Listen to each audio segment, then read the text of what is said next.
Hello everyone, so welcome back to this channel. और आज हम स्टार्ट कर रहे हैं खिलजी डायनेस्टी। इससे पहले हमने कौन सा डायनेस्टी करा? Slave dynasty. और दिल्ली सल्तनत का ही आज दूसरा डायनेस्टी हम करने वाले हैं। ये सब डायनेस्टीज़ कहाँ चल रही हैं? दिल्ली सल्तनत में। ठीक है, कल मैंने बताया था कि दिल्ली सल्तनत को कैसे समझना है, एक स्टेट की तरह, एक प्रोविंस की तरह, और इसमें अलग अलग डायनेस्टीज़ आ रही हैं। ठीक है, सबसे पहले वहाँ पे स्लेव डायनेस्टी आया जिसके फाउंडर कौन था? कुतुबुद्दीन ऐबक। और उसके बाद अब आता है खिलजी डायनेस्टी। खिलजी डायनेस्टी कैसे आई है बताया था मैंने कि last ruler of the slave dynasty कौन था?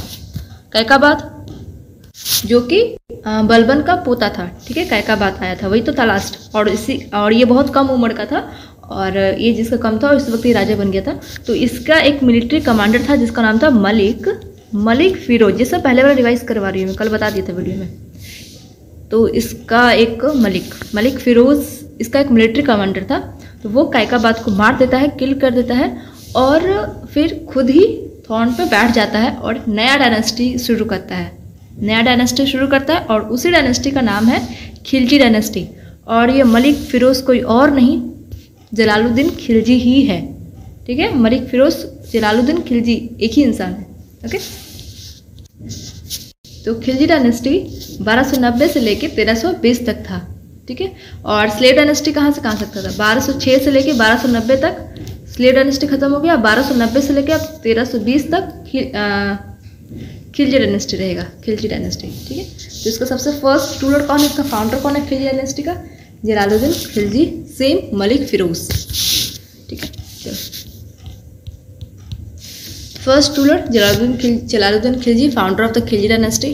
और इसके बारे में ज़्यादा हमें पढ़ना नहीं है, हमें इसका इंपॉर्टेंट रूलर है अलाउद्दीन खिलजी। खिलजी डायनेस्टी का ही अलाउद्दीन खिलजी इंपॉर्टेंट रूलर है। और मतलब दिल्ली सल्तनत का भी बोल सकते हो कि इंपॉर्टेंट रूलर यही सब ज़्यादा इंपॉर्टेंट है, अलाउद्दीन खिलजी। पूरा दिल्ली सल्तनत को भी अगर बात किया जाए, सब ज़्यादा क्वेश्चंस अलाउद्दीन खिलजी से आते हैं, जो कि जलालुद्दीन खिलजी के बाद बनेगा। ठीक है, तो जलालुद्दीन खिलजी के बारे में ज़्यादा कुछ पढ़ना नहीं है, इसमें बस एक चीज़ देखो कि 1294 में इसने अलाउद्दीन खिलजी को कहाँ भेजा था? देवगिरी भेजा था इन्वेजन के लिए। ठीक है, इन्वेजन के लिए भेजा था 1294 में। किसने भेजा था? जलालुद्दीन खिलजी ने भेजा था अलाउद्दीन खिलजी को for the invasion of Devagiri. ठीक है, और उस वक्त देवगिरी का राजा कौन था? रामचंद्र देव। देवगिरी किधर है? देवगिरी नन अदर देन, ये कैपिटल है, कैपिटल ऑफ यादवास। ठीक है, यादवास किधर था याद है? वेस्टर्न चालुक्य सब हट गया था, याद आ रहा है? वेस्टर्न चालुक्य। तो उसके बाद हमने कहा था कि उसके बाद कुछ फ्रैगमेंट हो जाता है और फिर सब छोटे छोटे डायनेस्टीज अपना अपना बन जाता है। तो यहाँ पे फिर यादवास आ जाते हैं, फिर नीचे होयसाल्स आ जाते हैं, फिर यह चालुक्य वेंगी वाला हटा के काकातियास आ जाते हैं। तो वही सब है, ये वाला इसका ही कैपिटल है देवगिरी। ओके, महाराष्ट्र कर्नाटका वाले एरिया में ही पड़ेगा। उसके बाद आता है अलाउद्दीन खिलजी। अलाउद्दीन खिलजी है कौन? जलालुद्दीन खिलजी का नेफ्यू है। नेफ्यू भी है, nephew plus son in law दोनों यही है। नेफ्यू भी है, सन इन लॉ भी है। ठीक है, अलाउद्दीन खिलजी। मूवी देखी है ना पद्मावत? तो सबको पता होगा अलाउद्दीन खिलजी, वो रणवीर सिंह वही बनता है अलाउद्दीन खिलजी।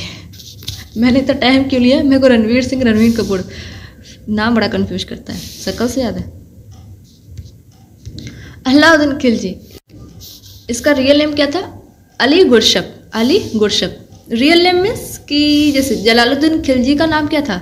मलिक फिरोज। तो सेम अलाउद्दीन खिलजी का नाम क्या था? अली गुरशप। इसको सिकंदर सैनी भी इसको टाइटल मिला है। सिकंदर सैनी का, जिसका मतलब होता है सेकंड अलेक्जेंडर। ठीक है, सब याद हो जाएगा। ए से अली वाला हो गया, फिर अलेक्जेंडर भी ए वाले को मिला है। Okay, maximum number of Mongols invasion.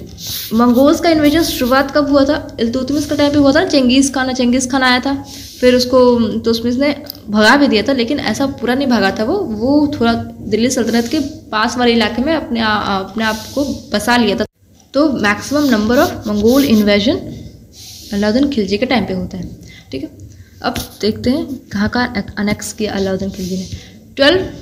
1298 में अनेक्स करता है गुजरात को जाके अनेक्स करता है, जीतता है। और वहाँ की क्वीन है जिनका नाम है क्वीन कमला देवी, उनसे वो शादी कर लेता है। ठीक है। और गुजरात में ही मलिक कफूर नाम का एक स्लेव होता है। स्लेव, ऐसा कहा जाता है कि क्वीन कमला देवी से शादी किया तो दहेज में मलिक कफूर को लाया था, ठीक है। तो वैसे ही है, लेकिन ये कौन होता है मलिक कफूर? ये स्लेव होता है और इसको अलाउद्दीन खिलजी खरीद के लाता है। स्लेव्स को खरीदते थे ना, ठीक, तो कितना में खरीदता है? 1000 दिनार में। 1000 दिनार में इसको खरीद के लाता है। दिनार मीन्स गोल्ड, गोल्ड कॉइन्स को दिनार कहा गया है, गोल्ड कॉइन्स को दिनार कहा गया है। तो 1000 दिनार में खरीदता है मलिक कफूर को, इसलिए मलिक कफूर को 1000 दिनारी भी कहा जाता है, ठीक है। और बाद में एज अ स्लेव इसको लाता है। ये सब मूवीज़ में देखा ही होगा आपने, वो मलिक कफूर का जो रोल कर रहा है। तो ये 1000 दिनार में खरीदता है और बाद में इसको लाकर इसको एक बहुत अच्छा पोजीशन पे इसको रख देता है। स्लेव से इसको अच्छा पोजीशन पे रख देता है, क्यों? ये बहुत लॉयल रहता है। और ऐसा मूवीज़ में देखा होगा, और इसको कहा भी जाता है कि एज अ सेकंड बेगम इसकी अलाउद्दीन खिलजी का माना जाता है कि एकदम क्लोज था अलाउद्दीन खिलजी का, ये इतना क्लोज बन गया था वो, ठीक है।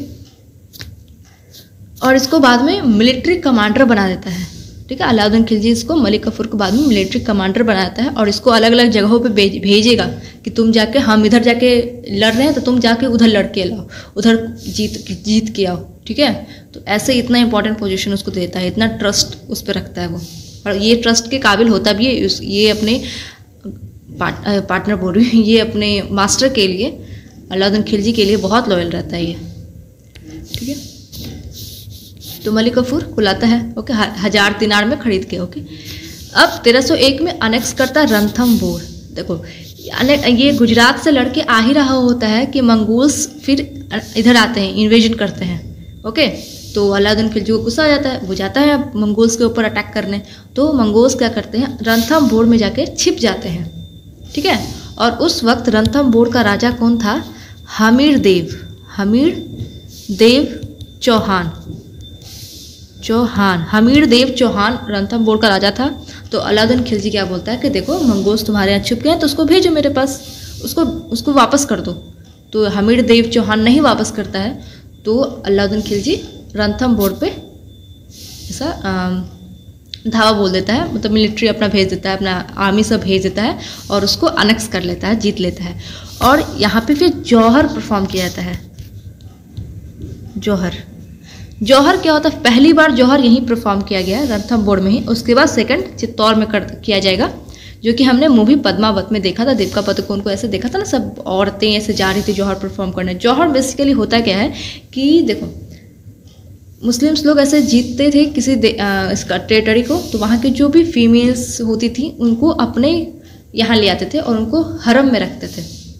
हरम कह सकते हो कि वहाँ पे बहुत सारी ऐसे औरतों को रखा जाता था, उसमें वाइफ्स जो उनकी होती थी, बीवियाँ, उनकी बेटियाँ, सब हरम में होती थी। हरम मीन्स पता ही है कि एज अ, उतना मैं एक्सप्लेन नहीं कर पा रही हूँ, लेकिन सब मूवीज़ में देखे होंगे कि सब औरतें के वहाँ पे ऐसे रखा जाता था, ठीक है। तो ये लोग जो होती थी रणथंभौर, स्पेशली ये राजपूत फीमेल जो होती थी, ये इस हरम में जाना पसंद नहीं करती थी, ठीक है, ओके। तो ये अपने आप को जौहर में ऐसे डाल देती थी, मतलब कि अगर उनका राजा मर गया है, उनका राजा का अगर मर गया या फिर उनका राजा हार गया है, तो अपने आप को ऐसे आग में डाल देती थी, जिंदा अपने आप को आग में। इसको सती से कंफ्यूज मत करना। सती में क्या है कि हस्बैंड मर गया है तो अपने आप को जो आग में डालना है, और इंडिविजुअली हो रहा है, जिसका हस्बैंड मरेगा वही सती करेंगी, ठीक है। लेकिन इसमें क्या है कि इसमें राजा अगर हार गया है, फिर उनकी डेथ हो गई है राजा की, तो वो लोग जौहर परफॉर्म करती थी ऐसे अपने आप को, सब फीमेल अपने आप को जाके आग के ऐसे अग्नि में ऐसे बड़ा सा आग का थी में डाल देती थी खुद को, ठीक है।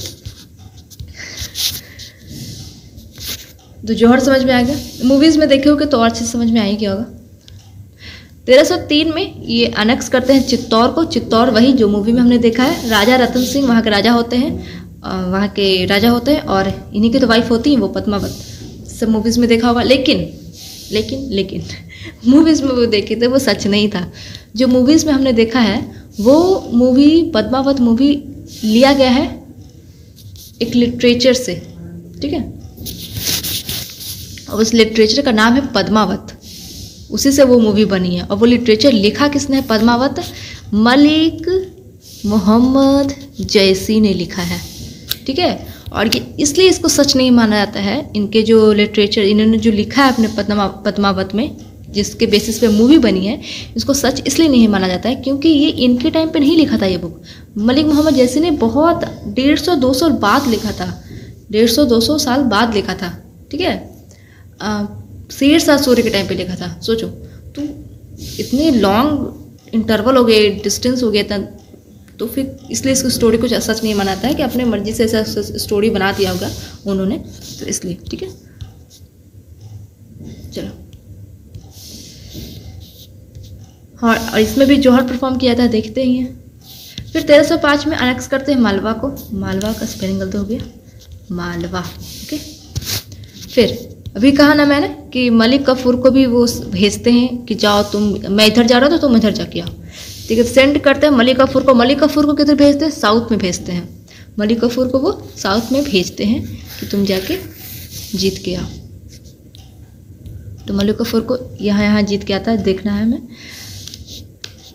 यादवास रूलर ऑफ देवगिरी, देखो यादवास उस वक्त अलाउद्दीन खिलजी ने सिर्फ इन्वेजन किया था, उसको जीता नहीं था, उसको अनेक्स नहीं किया था। तो मलिक कफूर उसको क्या करेगा? उसको अनेक्स करेगा, उसको जीतेगा, उसको सीज करेगा। यादवास रूलर ऑफ देवगिरी, उस वक्त वहाँ का राजा कौन था? रामचंद्र सेम रामचंद्र देव 1307 में, ठीक है। कहाँ है यादवास? अभी बताया ना, यहाँ पे यादवास है। फिर नीचे होयसाल्स हैं, होयसाल्स यहाँ पे वीर भलाल थर्ड होयसाल्स रूलर ऑफ द्वार समुद्र वीर भलाल थर्ड। उतना नहीं याद रखना, सिर्फ ये याद रखना कि होयसाल्स को उसने कब जीता? 1310 में। फिर इधर काकातियाज आ जाएंगे। तो काकातियाज में रूलर कौन था? प्रताप रुद्रदेवा काकातियाज का रूलर है। काकातियाज ऑफ वारंगल उसको कहा जाता है। तो उसको अनेक्स किया कौन? मलिक कफूर 1309 में। और यहीं पे कोहिनूर हीरा मिला था। कोहिनूर हीरा जो सबसे मोस्ट प्रेशियस हीरा जो माना जाता है, जो कि अभी हमारे पास है नहीं, उसको अंग्रेजों ने लेकर चला गया है, अभी तक पता नहीं कब आएगा। तो वही हीरा यहाँ पे मिला था। और फिर ये हीरा फिर मलिक कफूर लेके गया अपने डायनेस्टी में, ठीक है, अलाउद्दीन खिलजी के पास। फिर यहाँ पे नीचे पांड्याज आ गया। तो वीर पांड्या वहाँ पे उसने फिर अनेक्स किया, इसको भी अनेक्स किया, पांड्याज को भी। यहाँ ये कब किया? 1311 में। 1307, 1309, 1310, 1311, 4 साल में सब कुछ कर दिया, ठीक है। यहाँ तक में कोई ट्रिक वगैरह तो ज़रूरत है नहीं, है ना। जलालुद्दीन खिलजी में कुछ पढ़ना है नहीं, अली में तो थोड़ा बता ही दिया। फिर डेट्स तो डायरेक्ट याद करना पड़ेगा भाई। इसको ऐसे याद कर सकते हैं, गुजरात को कब अनेक्स किया, थोड़ा सा कन्फ्यूजन हो जाएगा। तो गुजरात राइमिंग क्या आ रहा है? गुजरात 8, तो 8 कर लेना, ठीक है। रणथंभोर और चित्तौर से मैंने ऐसे किया सी से, सी 3rd नंबर पे आता है ना, ABC, तो वैसे 3 कर लिया इसको, ठीक है। पहली बार जौहर इस पे परफॉर्म हुआ था, तो इसको 1 से रिलेट कर सकते हो पहली बार। रणथंभोर है कहाँ? राजस्थान में है, ठीक है। मालवा वैसे इंपॉर्टेंट है नहीं, फिर भी अगर याद करना हो तो मैंने वैसे याद किया था। मालवा में 5 लेटर है ना, तो 5, ठीक है। मलिक कफूर का ऐसा कुछ है नहीं याद करने का, लेकिन हाँ अब्रेविएशन से याद कर सकते हैं।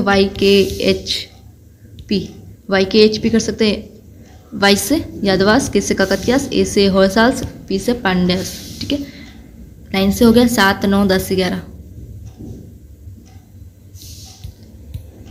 फिर अब आते हैं Alauddin Khilji first Muslim ruler है to rule over all of the India. First Muslim ruler, अभी तक वो कुतुबुद्दीन ऐबक आया, बलबन आया, लास्ट ले जलालुद्दीन खिलजी आया। तो अभी तक किसी ने ऐसा पूरा ओवरऑल इंडिया, मैक्सिमम इंडिया को किसी ने कवर नहीं किया था।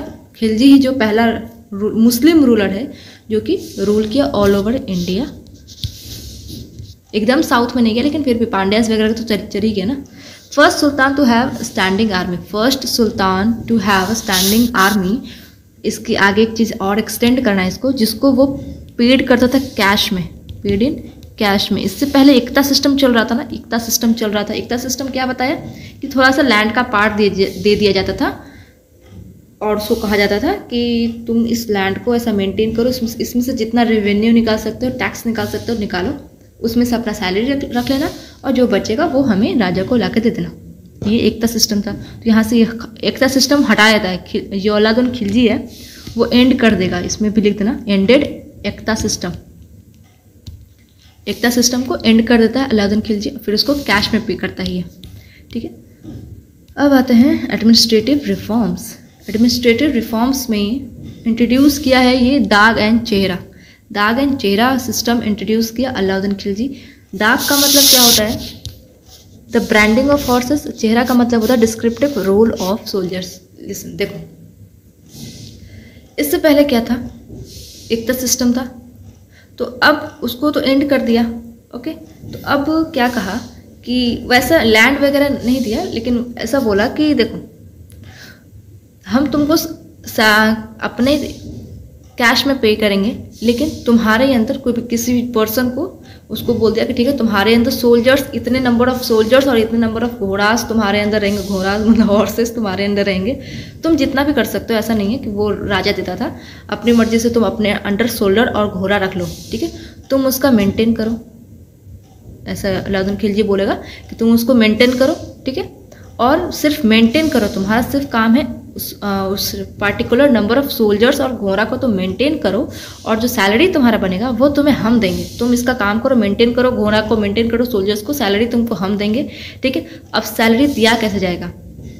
तो महीने जब महीना हो गया तो महीने में एक बार गिनती होती थी, कौन कितना घोड़ा और सोल्जर्स मेंटेन कर रहा है। जो ज़्यादा मेंटेन कर रहा है उसको ज़्यादा सैलरी मिलेगा, जो कम मेंटेन कर रहा है उसको कम सैलरी मिलेगा।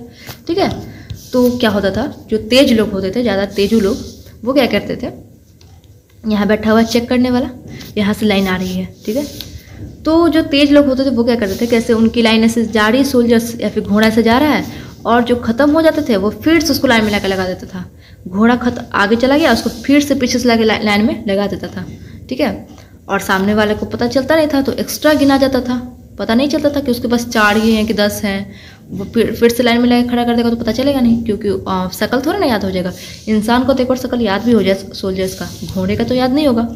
ठीक है, तो इसी के लिए दाग एंड चेहरा सिस्टम लाया गया कि अब जो घोड़ा का काउंटिंग हो जाएगा उसके ऊपर एक दाग लगा दिया जाएगा। ठीक है, ऐसे एक ठप्पा लगा दिया जाएगा ताकि पता चल जाए कि ये दोबारा ना गिनती दोबारा गिनती में ना आ जाए, इसको दोबारा लाइन में ना खड़ा हो जाए। ठीक है, और सोल्जर्स पे चेहरा पे मतलब एक कुछ मार्क ऐसा लगा देगा, तो उस मार्क से पता चल जाएगा कि इस सोल्जर्स की गिनती हो चुकी है। ठीक है, तो इससे वो जो तेजू लोग हैं वो ऐसे खेला नहीं कर पाएंगे। ओके, तो इसलिए दाग एंड चेहरा सिस्टम लाया गया। ओके, तो ये क्वेश्चन में आएगा कि दाग एंड चेहरा सिस्टम कौन लाया? तो खिलजी लाया, और खिलजी को माना जाता था कि ये बहुत हार्श पनिशमेंट देता था। तो ठीक है, लेकिन जलालुद्दीन खिलजी इसके अपोजिट था। जलालुद्दीन खिलजी वो टॉलरेंट इंसान था, लेकिन अलाउद्दीन खिलजी एकदम सेम बलबन जैसा था ना, एकदम हार्श, एकदम क्रूल टाइप, थोड़ा पनिशमेंट हार्श क्रूल पनिशमेंट देने वाला। सेम अलाउद्दीन खिलजी वही है। इम्पोज किया हैवी टैक्सेस एंड ऑर्डर्ड किया कि all land to be measured, जितने भी लैंड्स है वो उसको मेजर किए जाएंगे। And then the share of the state was fixed, तो जितने भी लैंड से उसको मेजर किए जाएंगे, ऐसे लैंड से उसको मेजर किया जाएगा। ठीक है, और उसको एक फिक्स्ड मेजरमेंट से मेजर किया जाएगा। देखो लैंड को मेजर किया जाता है बिस्वा में, जो कि बाद में जाके यही बीघा बना है। अभी हम करते हैं ना बीघा, 1 बीघा खेत, 2 बीघा खेत, वही। तो 1 बीघा में कितने बिस्वा होते हैं? 20 बिस्वा। बिस्वा है ये, बिस्वा। लैंड को उस वक्त बिस्वा में मापा जाता था खिलजी के टाइम पे। ओके, और लैंड को मेजर करने के लिए स्पेशल ऑफिसर्स अपॉइंट किया गया था जिसका नाम था मुस्तक राज, और ये लैंड भी मेजर करते थे और रेवेन्यू भी कलेक्ट करते थे। ठीक है, अलाउद्दीन खिलजी के टाइम पे वाइन, इंटॉक्सिकेंट्स, सोशल गैदरिंग ये सब बैन किया हुआ था। वाइन ये सब चीज़ें बैन किए हुए था Alauddin Khilji. Okay, harsh punishment देता था ये। स्पाई सिस्टम लाया था अलाउद्दीन खिलजी, स्पाई सिस्टम लाया था। देखो इस सब को याद करने का ना एक चीज़ रखो, रणवीर सिंह को याद रखो और सब चीज़ उससे रिलेट कर लो। कुछ भी चाहे तो उसको एज अ मूवी का जो कैरेक्टर है उससे कुछ रिलेट करो, या फिर उसको जो रियल जो उनका ऑफ स्क्रीन जो कैरेक्टर है उनसे रिलेट करो। कुछ भी करके उनसे रिलेट करके याद करो, क्योंकि अलाउद्दीन खिलजी रणवीर सिंह ही आएंगे तो उनसे ही करो। ठीक है। मैंने ऐसे कुछ पढ़ लिया था कि रणवीर सिंह ऐसे वाइन नहीं पीता है, इंटॉक्सिकेंट चीज़ें नहीं करता है, तो ऐसे मैंने कर लिया था। सोशल गैदरिंग तो करता होगा, लेकिन मैंने मुझसे बना लिया कि ठीक है नहीं करता है, ओके ठीक है। अब स्पाइस सिस्टम भी ऐसे कर लिया कि वो थोड़ा ऐसा स्पाइस सिस्टम थोड़ा सा मतलब कुछ भी रिलेट कर लिया मैंने।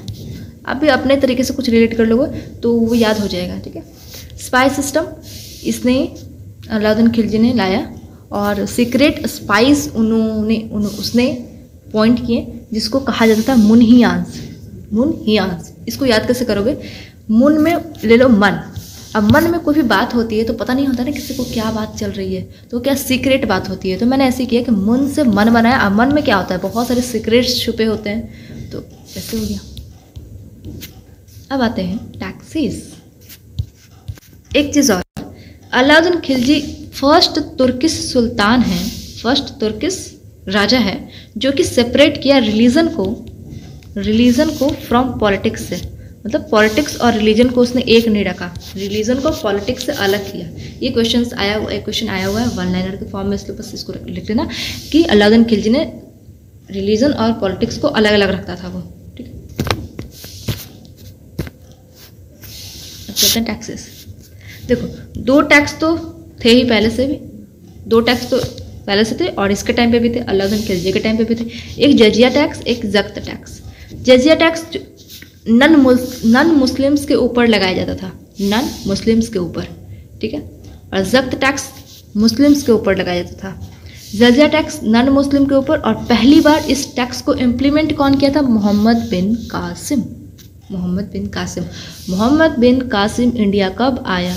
आप डेट नीचे कमेंट में बताओगे, ठीक है। अब 3 ऐसे टैक्स हैं जो अलाउद्दीन खिलजी ने इंट्रोड्यूस किया है, ये नया है। मतलब ऐसा पूछा जाएगा कि अलाउद्दीन खिलजी ने कितने टैक्स इंट्रोड्यूस किए, तो 3। वो दोनों तो पहले से थे और इसके टाइम पे भी कंटिन्यू रहे, लेकिन 3 नए टैक्स लगाया अलाउद्दीन खिलजी ने। एक घरई टैक्स, चराई टैक्स एंड खराज टैक्स। घरई टैक्स क्या था? हाउस टैक्स, घर से आते हो जाएगा, घर से घर, तो हाउस टैक्स था ये, घर रखेगा तो टैक्स देना पड़ेगा। चराई टैक्स क्या था कि tax on grasslands used for grazing animals. अपने अगर एनिमल्स को तुम्हें चरवाना है तो तुम्हें टैक्स देना पड़ेगा भाई, यही था। खराज टैक्स था impose on peasants on produce. Peasants के ऊपर लगता था कि अगर तुम अपने खेत से कुछ भी प्रोड्यूस कर रहे हो तो हमें टैक्स देना पड़ेगा। कितना टैक्स था ये? 50% टैक्स था। खराज पूछता है कि खराज में कितना % टैक्स था, मतलब जो भी प्रोड्यूस किया उसको कितना % देना होता था एज ए टैक्स के रूप में, तो 50%, इतना ह्यूज अमाउंट। अलाउद्दीन खिलजी ने 4 सेपरेट मार्केट सेटअप किए। ये सब चीज़ें भी रणवीर सिंह से ही रिलेट कर लेना कि ऐसे मार्केट जा रहा है, 4 रंग के ऐसे कपड़े लेता है, इतने सारे ऐसे 4 कलर के ऐसे कपड़े ले रहा है, कुछ भी रिलेट कर लेना, या तो मूवी के कैरेक्टर से या फिर ऑफ स्क्रीन रियल लाइफ उनका कैरेक्टर से, ठीक। 4 सेपरेट मार्केट्स अलाउद्दीन खिलजी ने सेटअप किए। एक फूड ग्रेन्स के लिए, दूसरा क्लोथ्स कपड़े का मार्केट, कोस्टली क्लोथ्स के लिए, तीसरा हॉर्सेस का, स्लेव एंड कैटल्स, तीनों एक ही में है, तो हॉर्सेस, स्लेव एंड कैटल्स का एक मार्केट बनाया। स्लेव्स को बोलते हैं बंदगन, ठीक है। चौथा था मिसलेनियस, इसमें और भी चीज़ें आ गई, छुटपुट चीज़ें ऐसे मिसलेनियस में डाल दिया। कहीं कहीं ये भी दिखा सकता है कि सेटअप किया था 3 सेपरेट मार्केट, तो तीनों ही आ जाएगा, ठीक है। और अगर 4 आया तो मिसलेनियस उसमें ऐड हो जाएगा। और each market was under Shahana. Her market किसके अंडर में होता था? शहाना के अंडर में। और ये क्या करता था? ये मार्केट में जो सामान है उसका फिक्स्ड, उसका अमाउंट फिक्स करता था, उसका प्राइस फिक्स करता था, कितना प्राइस होगा, वो सब चीज़ें फिक्स करता था ये शहाना, ठीक है। फिक्स्ड प्राइस ऑफ कमोडिटीज़, जो भी सामान होती थी उसकी एक फिक्स्ड प्राइस होती थी। ये नहीं कि कभी कुछ भी हो रहा है 2 दिन बाद उसको पूछो तो कुछ भी बोल रहा है, या फिर ये दुकान में कुछ भी हो रहा है वो दुकान, ऐसा कुछ नहीं, फिक्स्ड प्राइस था कमोडिटीज़ का। ओपन मार्केट को सराई अदाल भी बोलते हैं। इसको कैसे याद कर सकते हो? ऐसे ओपन मार्केट में दाल बिक रहा है, ठीक है, अदाल से दाल बना लो, जैसे ओपन मार्केट में से सराई, या फिर साड़ी कर लो, सराई से साड़ी, ऐसे ओपन मार्केट में साड़ी बिक रही है बहुत सारी, ठीक है, याद हो जाएगा। चेक ऑन मार्केट, अब मार्केट पे भी चेक करने का कोई होना चाहिए ऑफिसर, वो कौन था? दीवाने रियासत एंड सहाना ए मंडी, दीवाने रियासत एंड सहाना ए मंडी। ठीक है। अलाउद्दीन खिलजी ने क्या बनवाया? अलाई फोर्ट, अलाई फोर्ट बनवाया, अभी उसका पिक्चर देखेंगे। अलाई दरवाज़ा बनवाया जो कि एंट्रेंस है कुतुब मीनार का। प्लेस ऑफ हज़ार, पैलेस ऑफ हज़ार पिलर्स जिसको बोलते हैं हज़ार सुतून। और हौस खास, हौस खास तो पता ही होगा क्या है। तो ये देखो, ये है अलाई दरवाज़ा और यही है, देखो यही एंट्रेंस है। इधर से ही अंदर जाएंगे तो ये है कुतुब मीनार। ओके, ये है हज़ार सुतून जो कि बिल्कुल खंडर हो चुका है। अच्छा लग रहा है लेकिन ये है हज़ार सुतून। आगे चलो। अलाउद्दीन खिलजी ने इस्टेब्लिश किया second city of Delhi, Delhi का सेकंड सिटी इस्टेब्लिश किया, उसका नाम है सिरी। इसको याद रखना, ठीक है। खिलजी सिरी, इसको ऐसे कर सकते हो, खिलजी सिरी, ठीक है। खिलजी से सिरी राइमिंग। तो देखो दिल्ली जो है वो टोटल 7 सिटीज़ से बना हुआ है, 7 सिटीज़ से। और जो पहला सिटी है वो बनवाया किसने? तोमर डायनेस्टी ने, तोमर डायनेस्टी ने बनवाया था। और सिटी का नाम क्या है?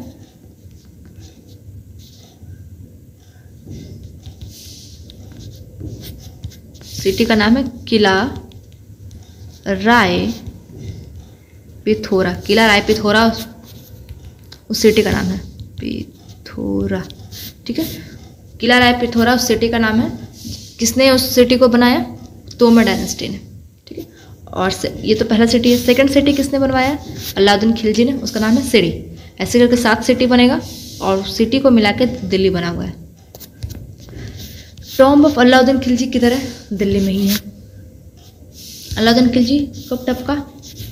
1316 में, 1316 में टपका था ये, ठीक है। हाँ, एक चीज़ और, पैट्रोन करता था अलाउद्दीन खिलजी। किसको पैट्रोन करता था? आर्ट को, आर्ट एंड लर्निंग्स को वो पैट्रोन करता था। Learning, patron of art and learnings, ठीक है। कोर्ट पोएट कौन था अलाउद्दीन खिलजी का? कल ही मैंने बताया था, अमीर खुसरो। अमीर खुसरो, अमीर खुसरो किसका किसका कोर्ट पोएट है? बलबन, जलालुद्दीन खिलजी और अलाउद्दीन खिलजी, तीनों का कोर्ट पोएट कौन है? अमीर खुसरो।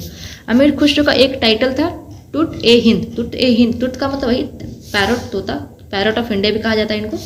टुट ए हिंद जो टाइटल था वो किसने दिया? वही अलाउद्दीन खिलजी ने ही दिया, टुट ए हिंद का टाइटल जो दिया था, ठीक है। और अमीर खुसरो ने अलाउद्दीन खिलजी को एक टाइटल दिया था। अमीर खुसरो ने दिया था अलाउद्दीन खिलजी का एक टाइटल। उस टाइटल का, वो टाइटल क्या है? सुल्तान ए जहान। सुल्तान ए जहान का टाइटल दिया गया अलाउद्दीन खिलजी को। किसने दिया? अमीर खुसरो ने, ठीक है। अमीर खुसरो का एक टेक्स्ट बुक, थोड़ा सा लिटरेचर पढ़ लेते हैं। अमीर खुसरो, एक लिटरेचर तुगलकनामा, तुगलक डायनेस्टी पढ़ेंगे तो भी ये मेंशन किया जाएगा। तुगलकनामा जो कि वही गियासुद्दीन तुगलक की बायोग्राफी है। किसने लिखा? अमीर खुसरो ने लिखा। नूह सिपिर भी एक लिटरेचर है जो कि अमीर खुसरो ने लिखा है। फिर अलाउद्दीन खिलजी का भी लिटरेचर कुछ कुछ लिखा है। ये तारिख ए अलाई, तारिख ए अलाई, अलाई से याद हो जाएगा अलाउद्दीन खिलजी, अलाउद्दीन खिलजी के लिए है ये। और खाजिम छोड़ दो, इतना इंपॉर्टेंट नहीं है, तारीख अलाई बस कर देना। अब हम इसके बाद जाएंगे तुगलक डायनेस्टी पे। तुगलक डायनेस्टी पे कैसे जाते हैं अब हम थोड़ा सा देख लेते हैं। तुगलक डायनेस्टी कैसे जाएगा? अलाउद्दीन खिलजी कब टपका? 1316 में। अलाउद्दीन खिलजी ये टपक गया, ठीक है। अमीर खुसरो नहीं, मलिक कफूर। मलिक कफूर कौन? इसका मिलिट्री कमांडर, वही जो स्लेव, जो सेकंड बेगम, वही। अब वो रहेगा इधर, कहा वो जिंदा है, वो थोड़ा साथी में थोड़ा जाएगा। मलिक कफूर, अब ये टपक गया, ये किसी को राजा नहीं बनाया, ये बिना राजा बनाया अपना उत्तराधिकारी चुने ही टपका है ये। अब मलिक कफूर इसका सबसे हेड अभी बचा है, तो अब ये डिसाइड करेगा राजा कौन बनेगा भाई, क्योंकि अभी स्लेव है, ऐसे तो स्लेव ही है ना, तो ये अपने आप को राजा तो बनाएगा नहीं, क्योंकि वो जो क्या बोलते धर्म में है कि स्लेव राजा नहीं बन सकता है, वो मुस्लिम धर्म के अनुसार था, ठीक है। तो इसका दो बेटा था अलाउद्दीन खिलजी का, एक था मुबारक शाह और दूसरा था शक्कुद्दीन ओमर। छोड़ो, शाहकुद्दीन ओमर लिख देती हूँ सिर्फ, शाहकुद्दीन ओमर, ठीक है। और ये बेटा जो था वो बहुत निकम्मा था, बड़ा वाला बेटा, बिग बेटा, छोटा बेटा, ठीक है। तो इसको राजा बनाया नहीं जा सकता है। तो ओमर जो था उसको राजा बनाया, कौन? मलिक कफूर ने इसको राजा बनाया। ये बहुत छोटा था, मात्र 2-3 साल का ही था। खुद उसके जगह पे रूल करने लगा, मतलब इसको राजा बनेगा और ये रूल करेगा। वही सेम अकबर और वो क्या नाम था, बैरम खान, हाँ, तो वही वाला इधर चल रहा है सिस्टम। तो मुबारक शाह, उसको तो अच्छा लगेगा नहीं भाई कि मेरे छोटे भाई को बैठा दिया है, मैं हूँ फिर भी। मुबारक शाह ने मलिक कफूर को जाके मार दिया, ख़त्म। और फिर उसके बाद जाके अपने भाई को भी मार दिया और खुद राजा बन गया, ठीक है। कौन बन गया राजा? यही मुबारक शाह। अब बना कौन? मुबारक शाह खान राजा बन गया है, ठीक है। इसके टाइम पे भी एक था इंसान, उसका नाम था खुसरो खान। वो सेम ही मुबारक शाह और खुसरो खान का सेम रिलेशन है जैसा अलाउद्दीन खिलजी और मलिक कफूर का था, एकदम सेकंड बेगम टाइप, एकदम लॉयलिटी नहीं कह सकते हैं, सेकंड बेगम टाइप, एकदम क्लोज रिलेशन वाला, वही समझ गए, सेम ही था ये। लेकिन मलिक कफूर जितना लॉयल था वो इतना लॉयल था नहीं खुसरो खान, ठीक है। तो खुसरो खान ने मुबारक शाह खान को मार दिया और खुद थ्रोन पे बैठ गया खुसरो खान, ठीक है।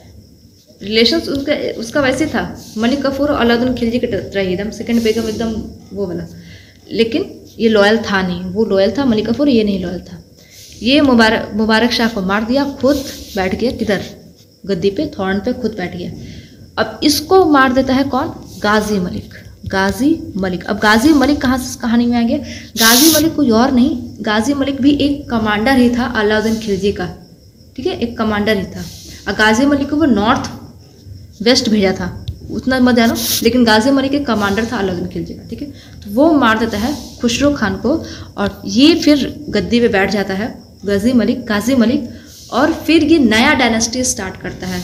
और यही कोई और नहीं है, ये गियासुद्दीन तुगलक जो है, जो कि तुगलक डायनेस्टी स्टार्ट करता है, यही है, सेम इंसान है, गाजी मलिक, जो कि अपना नाम गियासुद्दीन तुगलक रखेगा, ठीक है। तो यहाँ से ऐसे स्टार्ट होता है तुगलक डायनेस्टी, समझ में आ गया? चलो, बाकी सब तो खत्म हो गया। चलो, ये तो 1316 में मर गया ना। अब ये खिलजी डायनेस्टी 1320 तक चल रहा है। तो वही मुबारक शाह जो है वो कुछ साल तक रूल करता है, 1316 से लेकर 1320 तक वो रूल करेगा मुबारक शाह। तो ठीक है, हमारा तो सब यहाँ तक ख़त्म हो गया सब कुछ। यहाँ से ट्रिक वगैरह तो कुछ कराया नहीं, हाँ ट्रिक तो इसमें कुछ ज़रूरत है भी नहीं, ट्रिक की ज़रूरत तो है भी नहीं, नाम से ही सब फोर्ट का नाम से याद हो जाएगा, ठीक है।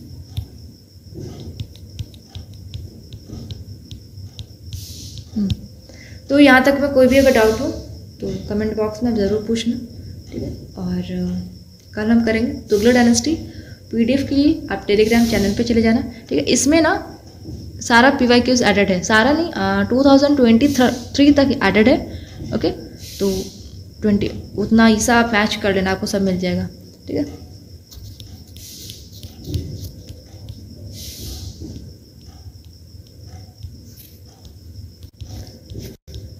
ठीक है, ओके, तब तक के लिए थैंक यू।